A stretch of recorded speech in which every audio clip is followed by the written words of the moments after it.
My name's Mark Stout. I'm with the Sprint Corporation of the United States, and this is all about LTE protocols. I've been doing wireless, meaning CDMA and LTE, for about 20 years now. My area of focus is going to be ME, S Gateway, P Gateway, EPDG, and HS Gateway. Those will be explained later on the slide.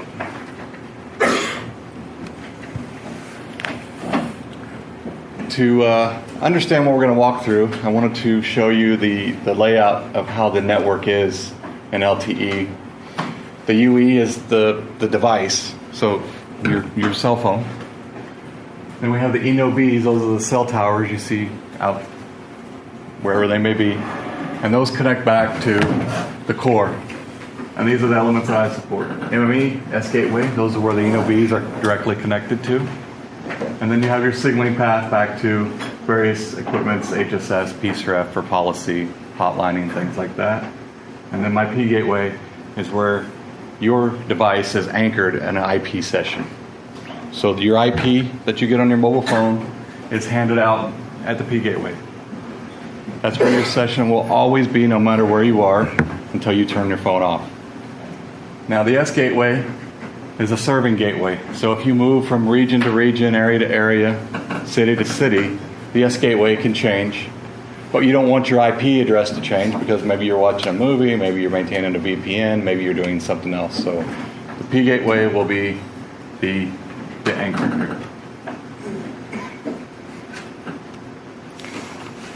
Places we're going to concentrate today is the highlighted section. MME out to the ENO-B, S Gateway out to the ENO-B, S Gateway back to the P Gateway, and MME into the S Gateway.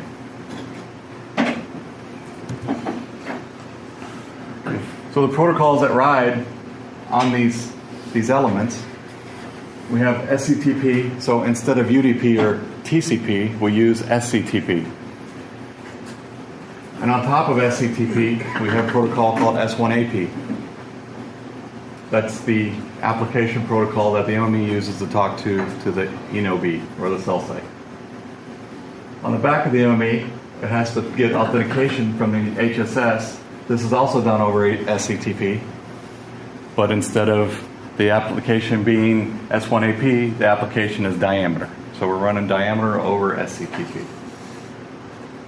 For signaling for the MME to tell the S Gateway and a P Gateway where your session is, or where he wants your session to be, we use GDP, and this is GDP v2 or GDP-C. That's the application protocol that rides on top of UDP. Subsequently, the S Gateway talks to the P Gateway using GDP-C, but it also handles your bearer. So we use GDP v1 for user and bearer plane. And then back here, the P Gateway talks diameter to policy and charging functions. Sorry, does LTE support GDP v1? Yes, for bearer only. So V1? GDPU, not GDPC. GDP, right. So GDP-C is version 2, is GDP v2. So these protocols we're covering: SCTP, Session Control Transmission Protocol; diameter, GDP, which is an acronym within an acronym. It's GPRS Tunneling Protocol. And then S1AP is the S1 Application Protocol. Okay, we're going to start with SCTP, RFC 4960. So we don't use datagrams, we don't use segments. In SCTP, we use chunks. So the data that rides on top of SCTP is defined as a chunk. That chunk is a unit of information within the packet, and it can either be the user data, or it can be the signaling data, or the control data. Multiple chunks can be bundled on top of each other, up until the MTU size. So if I have 576 MTU, I can bundle as many SCTP chunks on there and up until my MTU. The endpoint is a definition of a peer. So the ENO-B to the MME, and MME back to the ENO-B, that's an endpoint. Actually, that's two endpoints. ENO-B to MME is one endpoint, back is another endpoint. SCTP uses streams. So instead of And where TCP, I have one socket. I can just send one bit information, and everybody's writing on that one bit information. And when I set up an endpoint, I can use streams. And let's say in this example I'm going to have 11 streams. It means I could have 11 users having their own stream, so they're not interrupting each other, but they're using the exact same endpoint. This helps with headline blocking. So if you have 100 users, not all the 100 users are dependent on the other users to get out of their way. We can put 10 on one stream, 10 on another, 10 on another, so you don't have that competitiveness to get your signaling data to the MME.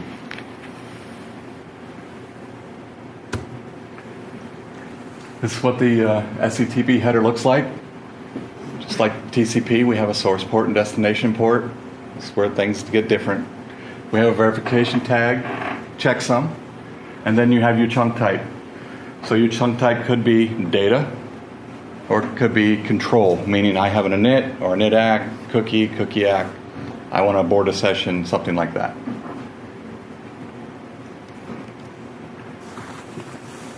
The way the peer is established, instead of three-way handshake, we do a four-way handshake. So we send a init ack, cookie echo, cookie ack, and vice versa. The shutdown is a three-way handshake. Shut down act, shut down complete. What is the cookie? Is that anything like send cookies? Does it have a similar function at all? Or? Nope. It's just the number within the init act that the endpoint is only supposed to echo back to you.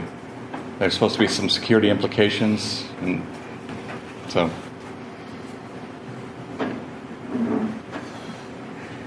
So the init, if we talk about the four-way handshake, the init looks like this.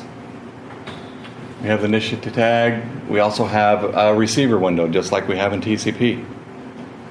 So, and then this is where we define a number of streams, inbound and outbound streams.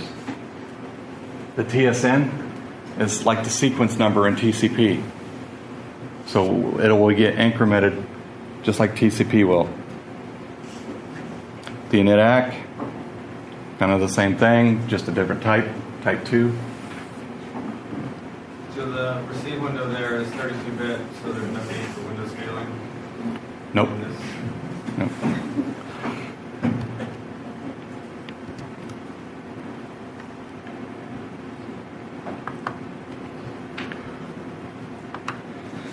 So this is the Wireshark capture for an init.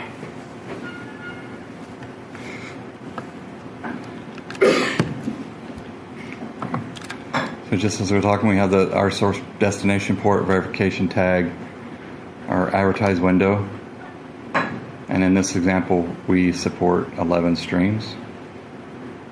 We have a TSN here. This is coming from the INOB, so the cell site coming back to our core. The MME will answer it with the init ack. It will set its window.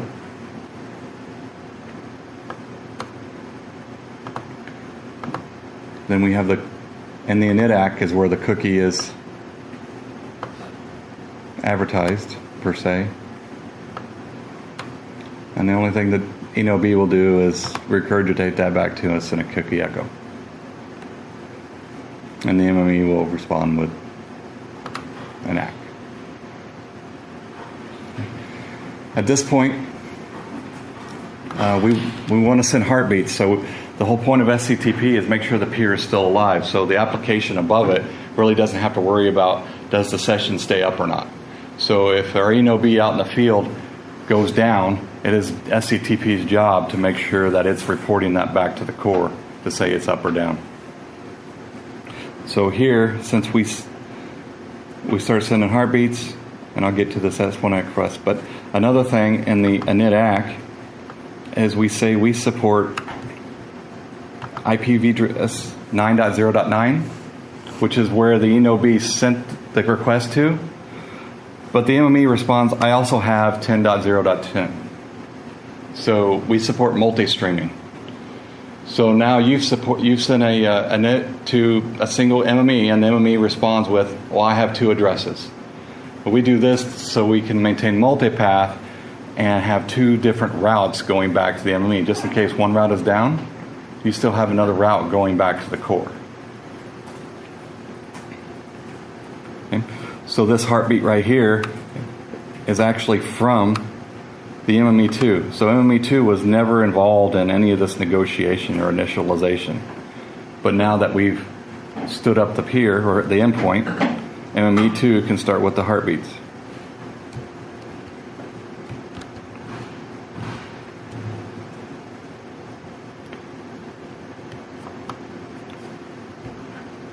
Okay. So after you stand up the endpoint, we start sending data, and that data, instead of ACKs, we use SACs. And it's very close to what we use in TCP. We don't have any ACKs in SCTP, it's only SACs, selective acknowledgements. So what we do in a selective acknowledgement is we do a cumulative ACK. So if I have TSN 1, 2, and 3, I just send a SAC for 3. Boom, now I acknowledge 1 and 2 and 3. Okay? Much like the cumulative ACK on TCP.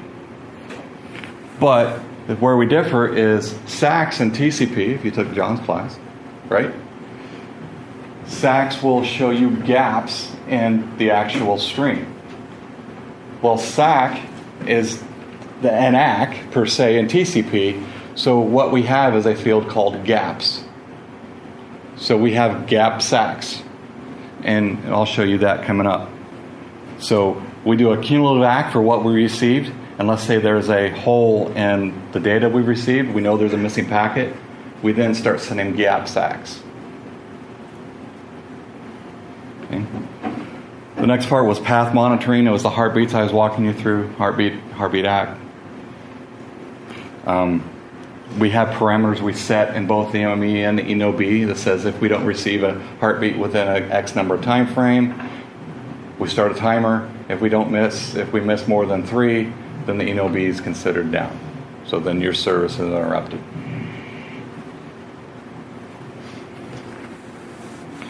This is what a SAC looks like.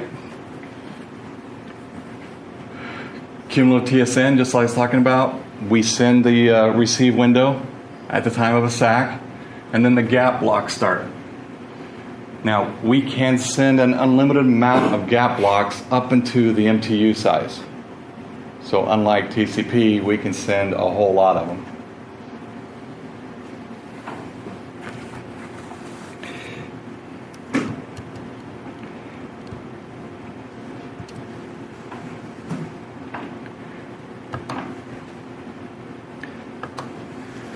So like right here is a capture. Unfortunately, when I sanitized the data, I had to cut off some of the data on the top of it. So I'm just concerned about the SACs here. So right here, I see I'll open it up.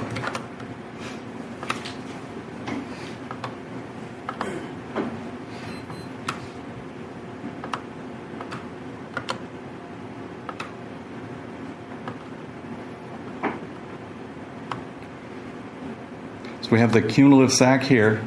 So this is saying I've received every TSN up to this point, the 572. But then we have a gap. So it says in between receive and 572, I received 579. So I'm missing everything in between. Okay. So all this data right here came down.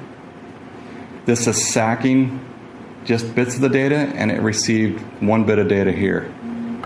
The next one moved up as a cumulative SAC to 575, so we moved from 572 up to 575. So now I'm acknowledging 3 more packets. But my gap block is still saying 579, so I'm still missing 75 through 79. So if I look at my next SAC, It's now just a cumulative ACK for 579. All my gap blocks are gone.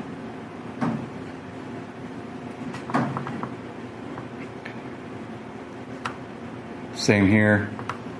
It picked up 595 going to 597, but in the next SAC, it had a cumulative ACK everything that it was missing. So.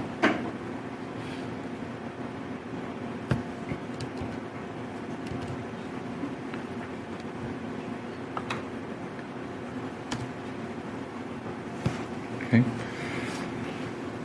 After SCTP is complete, that's my peer to the INOB. I now have to set up the signaling between the INOB and the MME. This is where the S1 protocol comes in. I don't have much on the S1 protocol, but I'll show you how the peering occurs here. So after the init ACK, cookie echo, cookie ACK, I then go into a S1 setup request. This is the INOB telling the MME, I'm ready for users. Let me close this. So now we see S1AP on top of SCTP. So the INOB advertises things like PLMNs, that's mobile country code and the network code. Okay.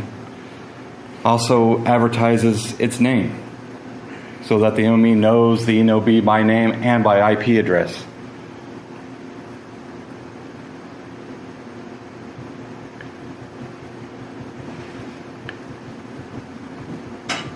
So right here is all the networks that it supports. So in this example, we have an INOB that actually supporting 3 networks.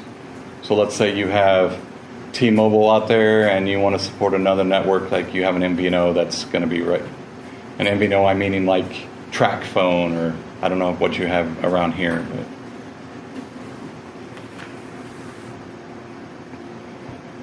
The SAC comes back immediately for that message because the SAC is at a SCTP level. So S1AP is at an application level. The SAC is immediately sent for SCTP while the MME is processing that request and then sends its response. Okay.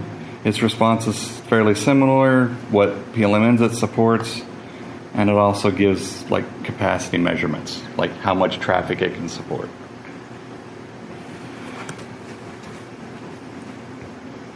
Okay. What if the UE is roaming in another country? Yep. Will it connect to this MME or? No, it would connect to the local markets MME. So like I would connect to the Singapore MME. Yeah. They would send a request through their S gateway to my P gateway. So the SGW here will connect to the PGW in the US? Yes, and I see my traffic at home from my mobile phone. Sure.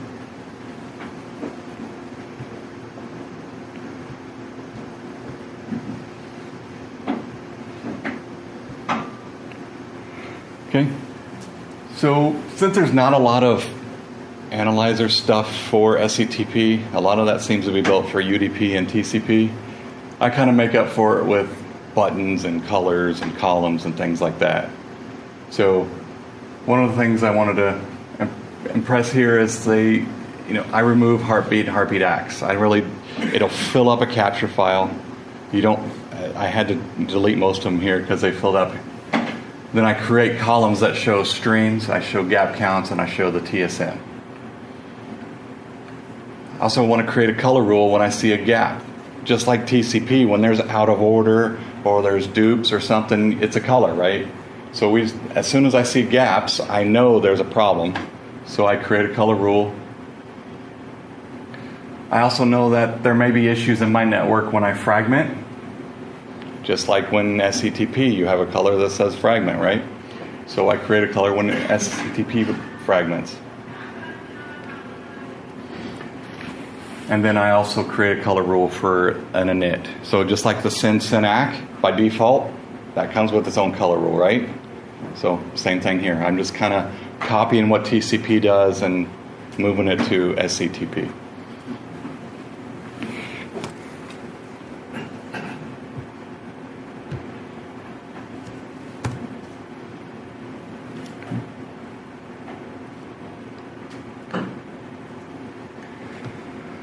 So the next protocol was diameter. So that got us from the ENO-B to the MME. Now from the MME to, let's say, authentication server, HSS, we're going to talk diameter.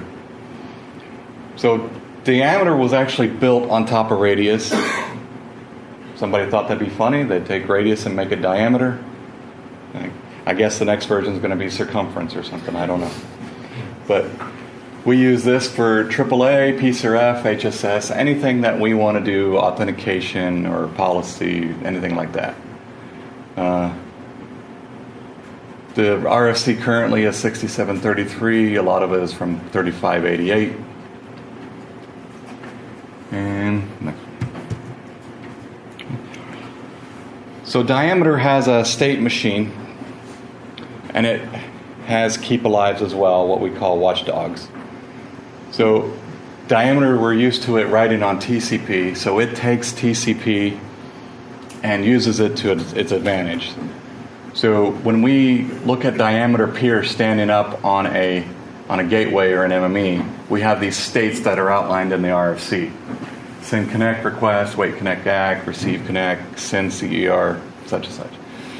So what I did is I shown how they map to the TCP layer and then the upper diameter layer. So the first three states in the peering state machine for diameter is reliant upon TCP, send, SYNAC, and ACK. Then this is where the diameter kicks in and it sends its capability exchange. This is where it's saying, I'm S6A. I want to support all the parameters that are for S6A. Or I'm GX, and I want to support all the parameters for GX. This is where we have notification of the peering saying, I can support X number of parameters, I can support X number of interfaces. So that's just a mapping of diameter state machine to TCP state machine. It's not saying it's piggybacking the data in the handshake. The kind of diameter protocol is not sent in the center, right? No, the diameter protocol data is not sent until the CER. But if you ever look at a router or a gateway, you see send connection request. It doesn't say send. You just know that it's reliant on the TCP.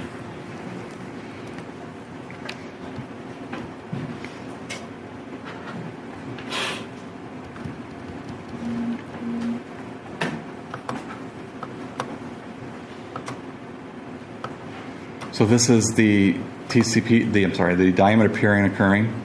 Send, ACK.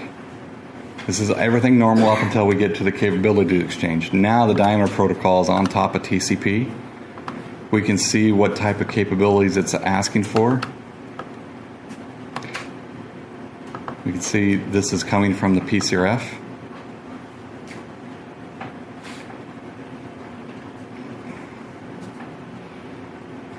And where is the name? The application that it's wanting is 3GPP-RX, so this is the RX interface. We get ACK, just like we're saying up on the previous slide, and then we get the capability exchange answer. Sorry. Yeah. As for diameter, I see that the port used is 3868 because SCTP, right? It uses what? I'm sorry? SCTP. Yes. The line is still SCTP. Yes. So are there any other ports that are being used by diameter other than 3868? Yeah, you can use whatever you want. So we use, I have to look what we use here.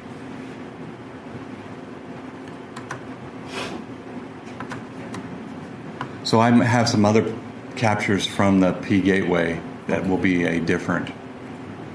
And in your Wireshark, like I will have,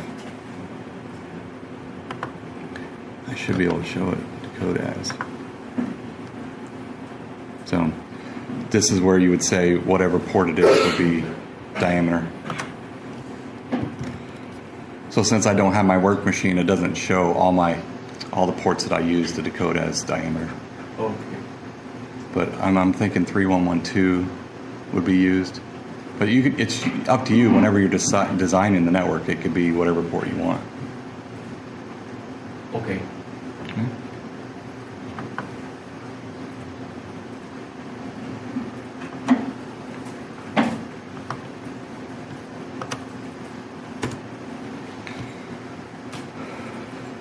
So the header information for every diameter peer starts with the same 20 bytes. You have your message link, your command code, and then the application ID. And then this is where the AVP starts. AVP is application value pair, attribute value pair, I'm sorry. And this is where you could have an attribute equals something. So if you're going to say termination request equals whatever it may be, you can say 1 or 2, and a lot of the AVPs are in ASCII format.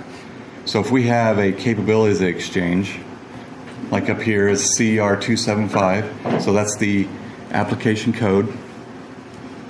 If we go back to the diameter,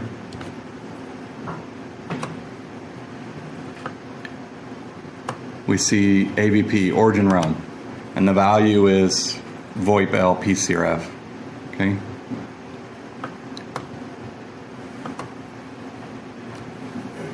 AVP host IP address, and the value is the IP address. Product name and the product name. Okay.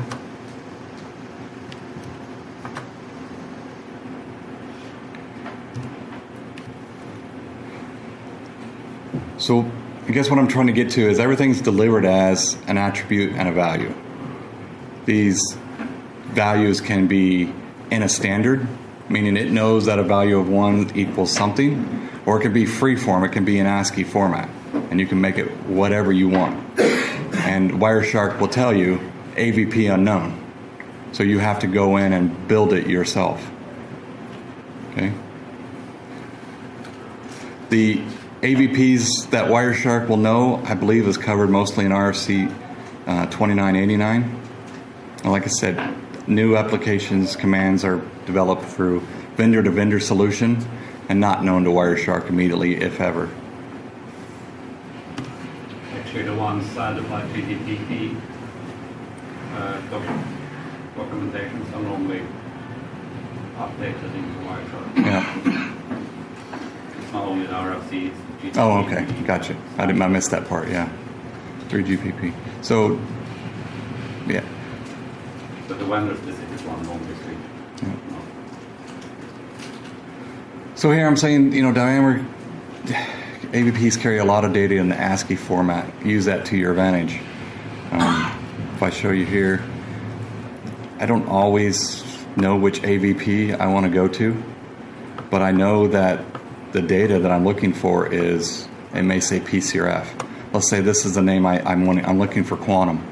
If I just click here in the butt view, then it will open the AVP in this view up here. So not only do you have to search through this pane, the view pane here, you can just go down to your bit view or your hex view and look for something specific that you're looking for, click it, and it will open the AVP for you. I find that quite handy because as UEs evolve, you can have more and more services on your device. So I can carry, let's say, 5 different applications. One is your internet, another is your VoLTE or your voice, another is going to be phone as modem. Let's say you're going to use a phone as a hotspot. And all 3 of those could be stacked in here. So it could be a very big packet just for one user. So I just scroll through here, find the APN or whatever maybe I'm looking for, click on it, boom, it opens up.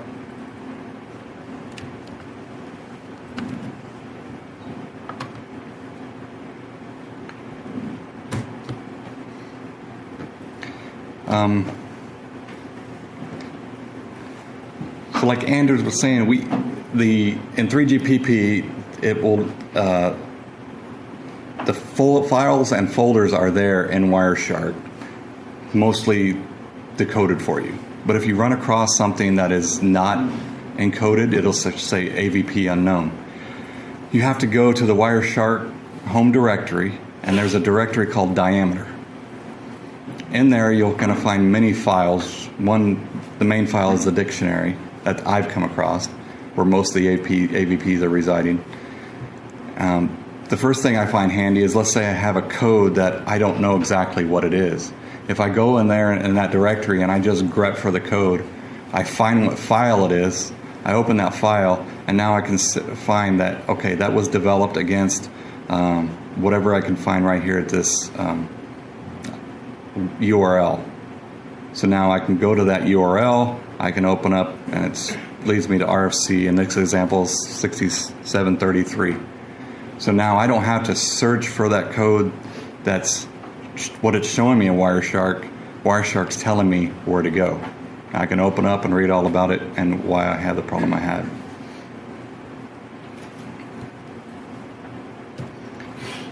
The other thing is, when you do get AVP unknown, you can go into this folder and you can find a custom XML file, or even I've seen people put it in a dictionary file that outlines, this is the code. They've done the research themselves. The code is, let's say, 1, 2, 3, 4. They input 1, 2, 3, 4, and it's like a dissector in nature, but it's mapping that code to a name that you know. So let's say code 1, 2, 3, 4 equals hotlining. So now when I see that 1, 2, 3, 4, it's not going to just say AVP unknown. If I put it in that file, you're now going to know that that phone is hotlined.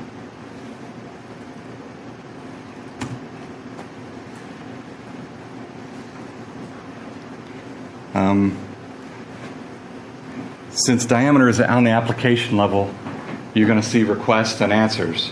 It's not really at a TCP level, so the first thing I have to do is disable TCP analysis, because you won't see the acknowledgements coming back as they may be in the packet before to the packet after, unless you're capturing on the wire and you're going to see everything TCP, but you're still going to want to filter out just diameter, request to answer, request to answer. Unless you're actually missing an answer, you don't really care about the TCP layer. So the first thing I do is I disable TCP analysis.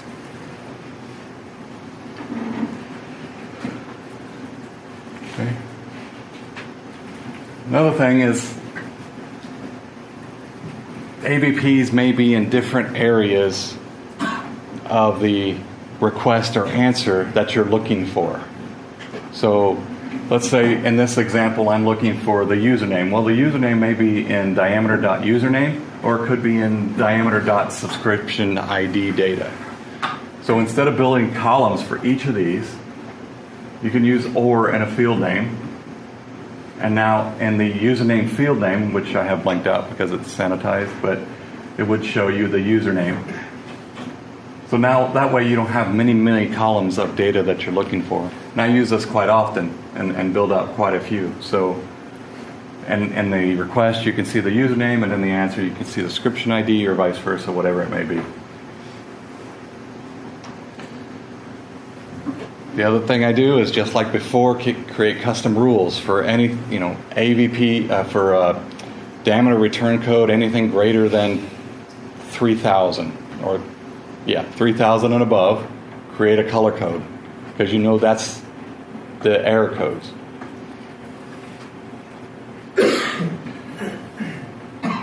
Another thing I've become accustomed to do is I have a column called color and real name, and you can change that to whatever you want, but it's very specific data that I want to know about. This is very generic here, but it says diameter error.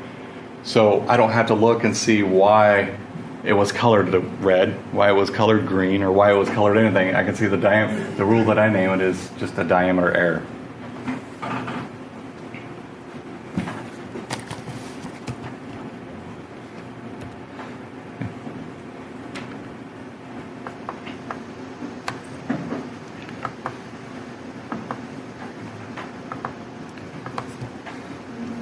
So that's what I have on diameter. Any questions on that? On to GDP. So we have two versions, GDP v1, which is just for user plane, and GDP v2, which is just for control plane. I look at this mainly in LTE. I don't have anything GSM or UMTS on my network, so I'm just speaking LTE here.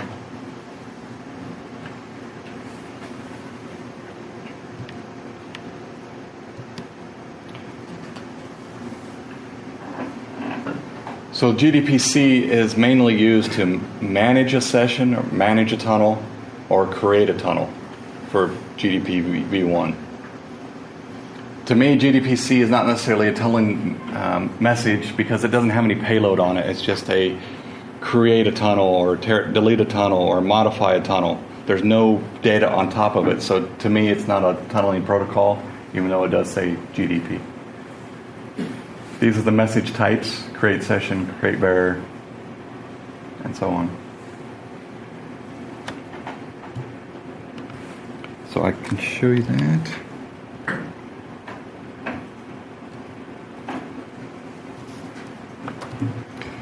Now, the filter for GDP v1 is just GDP. If you want to see signaling, it's got to be GDV2.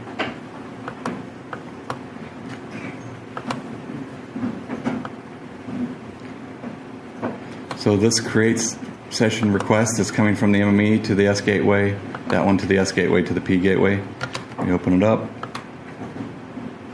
You can see it's carrying your device, what we call MZ, but it's your device ID. The MSID would be your phone number.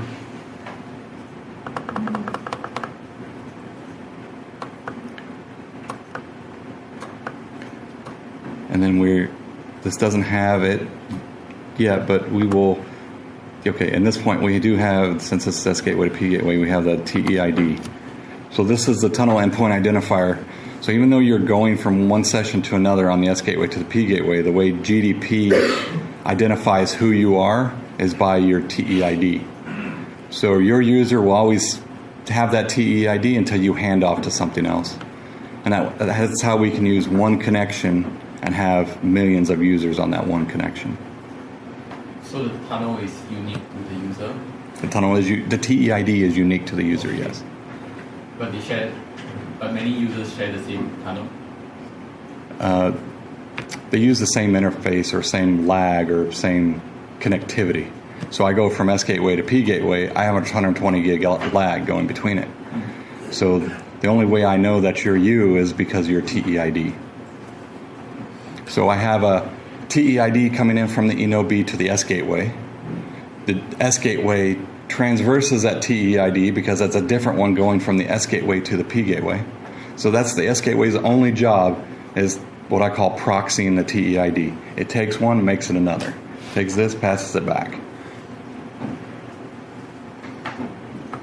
And then the create session response is where we hand back, okay, this is the TEID for S1U. So then once the MME sends this to the INOB, now the INOB knows where to connect your device to the S gateway.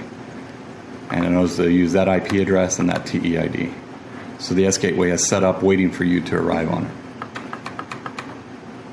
And then this is the TEID and IP address that the S gateway will use to talk to the P gateway. Now by the time it leaves the P gateway, all the GDP stuff is stripped off. It's simply an IP packet headed to the internet.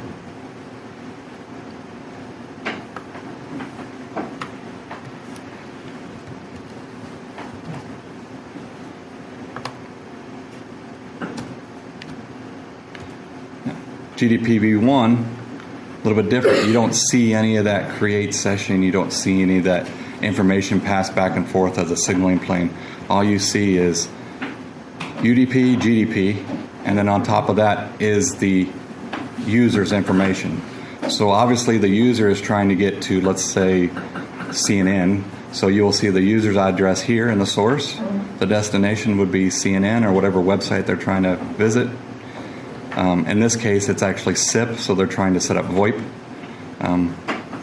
So we see TCP over IP, and then we see SIP over that, and this is a register message.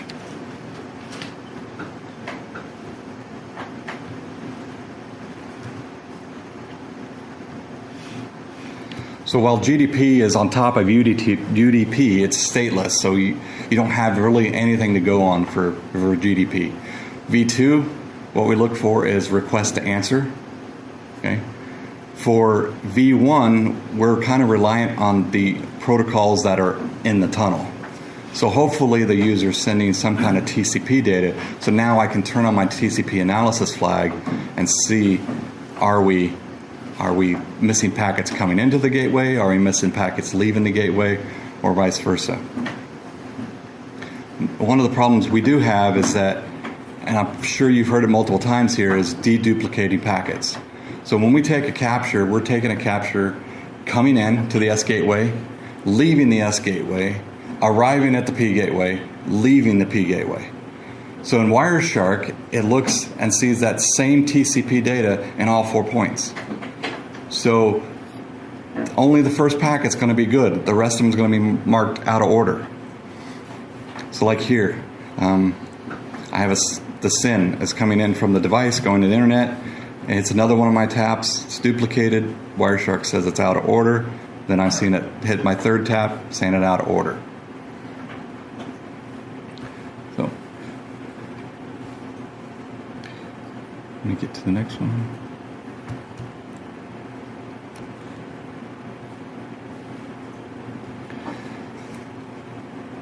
Thought I might have something here, but I don't.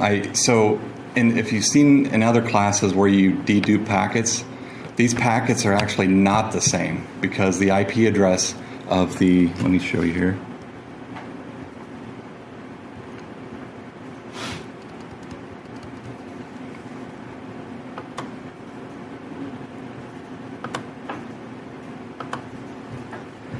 So this is my tunneled address coming in at 10.102.25.11. Destination is 24.21. That's the S gateway. The S gateway 24.21 hands it to 25.23, which is the P gateway. So the packet is not exactly the same. And with my experience of trying to duplicate it, if the packet is not exactly the same, it won't mark it as duplicate. So what I have to do, let me get back to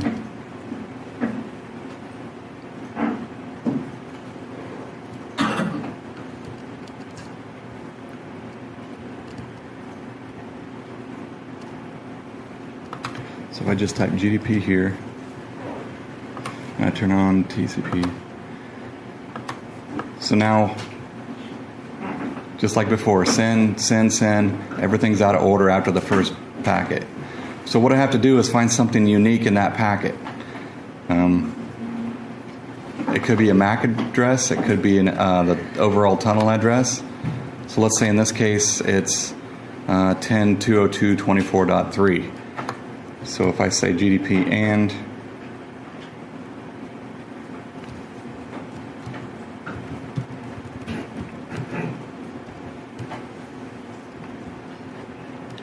.202.24.3.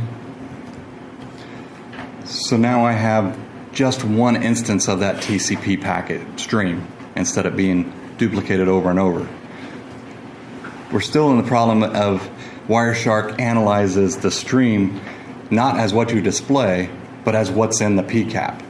So what I ended up having to do, and you can do this various ways, you can do a T-Shark, but in this example I'm going to say you export the specific packets as displayed, save it to a specific file, and then open that file. And you can do TCP analysis just on that specific interface. So now if I open it up, here's that same capture, and I can turn on TCP analysis, and it's clean. So now I have send, ACK, I see the register, subscribe, and notify. So there's various ways to dedupe the packets and various reasons why you're going to see duplication of packets. But you got to know where your capture points are. And this is multi-point capture all in one PCAP or multiple interfaces on one device?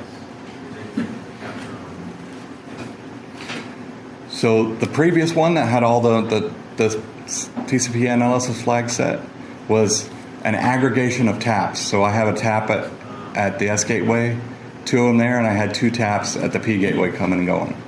And aggregated down into one trace file.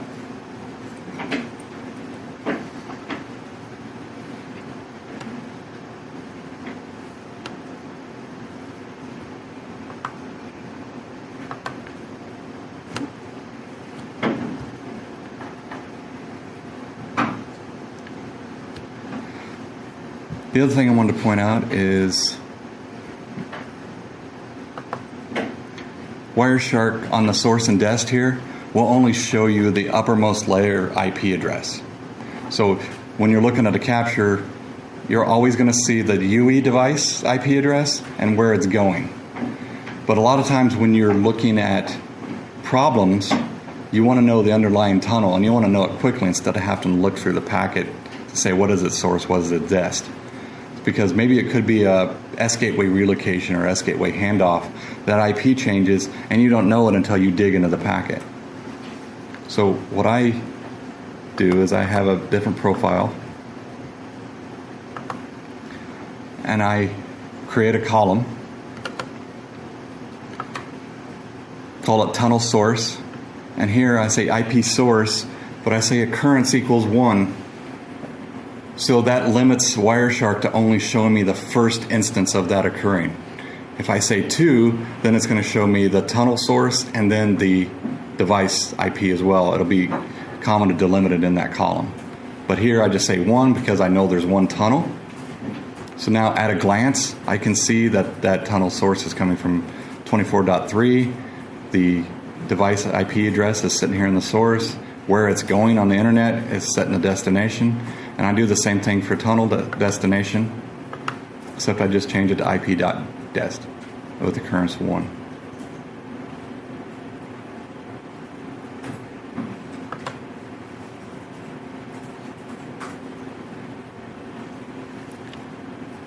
Makes sense?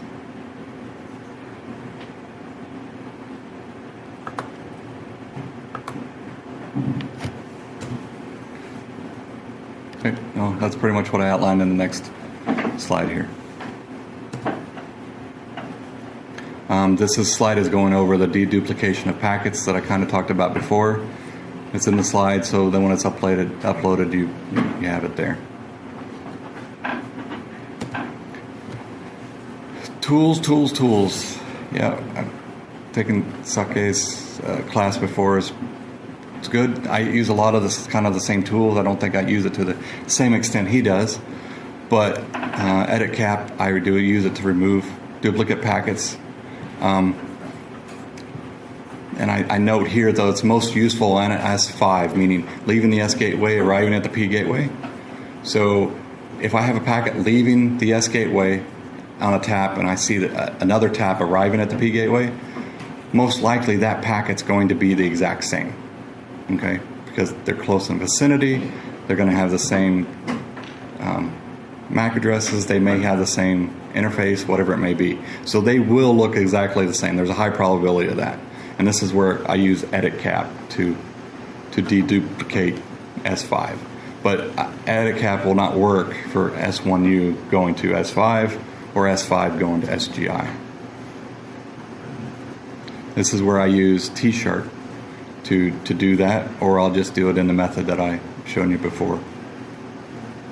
Now my captures are fairly large on SCTP because of all the heartbeats, so I do use T-Shark a lot to remove the heartbeats before I throw it into my Windows machine to look at it.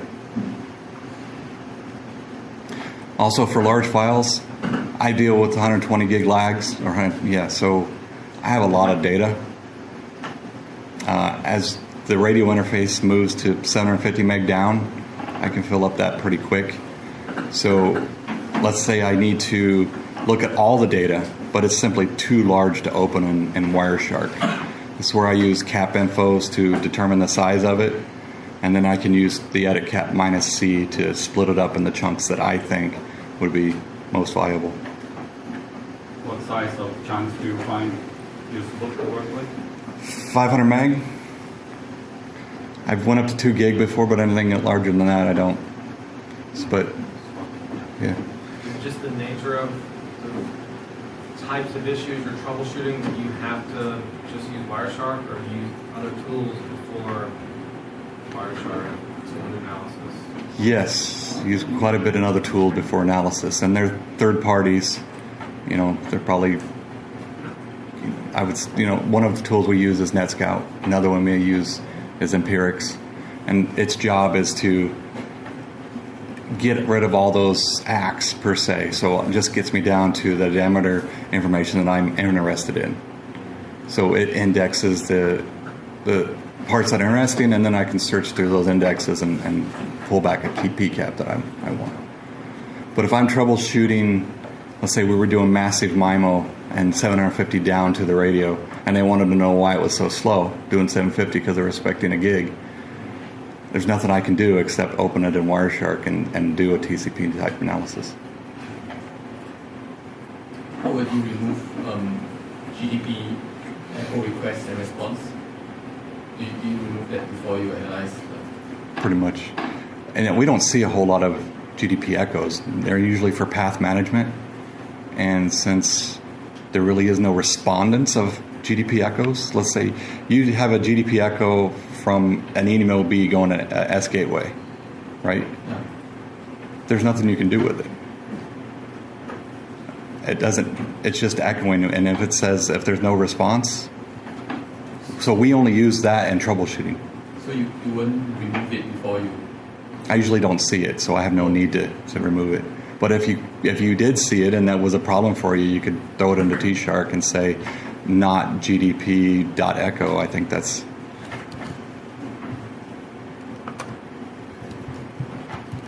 No. Well, whatever. You can find what the dissector is for that. But you can just say not GDP dot whatever it may be. Yep. Question: what is your experience about the nested stack? So you have IP and IP, GPRS and something like that about the cross and the flags from fragment and so on. Can you troubleshoot this issue also in the past? Yeah. So we've released a product that is what we call UE relay. So this UE sits out there and it receives a signal from the ENO-B, and then it broadcasts its own radio. So then another UE attaches to it. So by the time it gets to us, it's actually IP, UDP, GDP, UDP, GDP, IP, TCP. So we did see a large amount of fragmentation because we added those extra 60 bytes of header because we weren't expecting to have UDP and GDP tunneling on top of UDP and GDP tunneling. The flags are copied from inside to outside or something like that? The flex? Copied from inside to outside? I don't know what's that. From the inner header? Yep. The outside header, yeah? Yeah, inner header, outside header. Yeah. No. No? So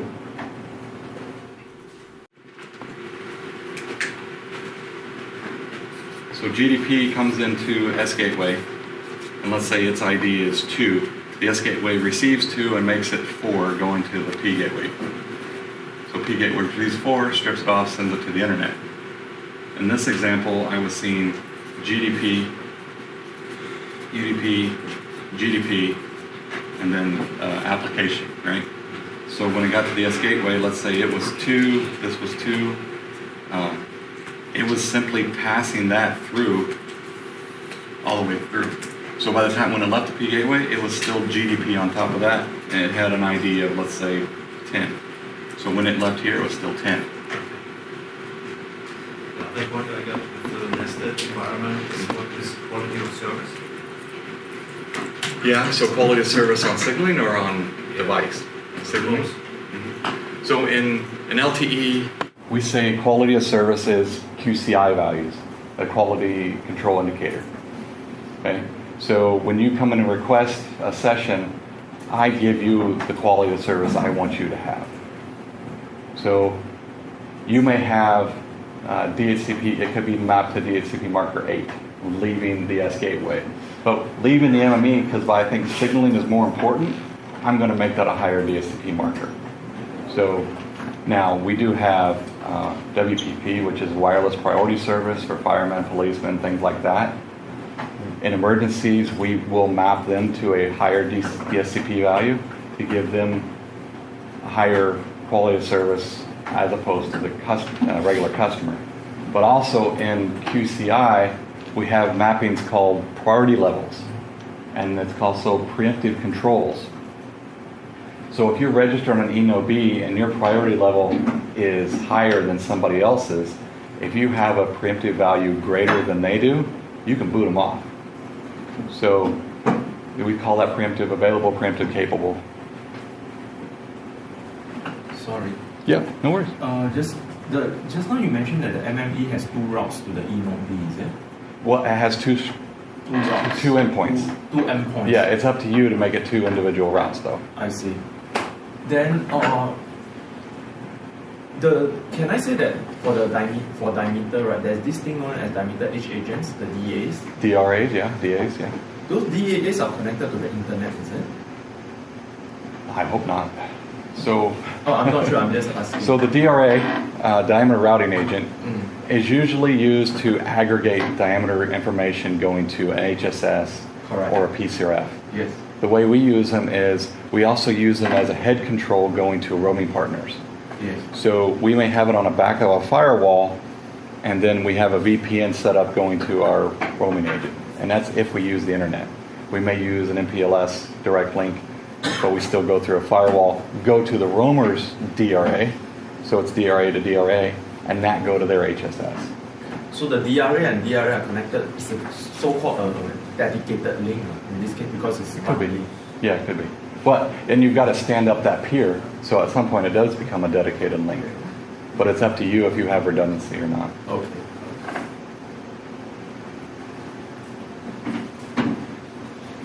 Anything else?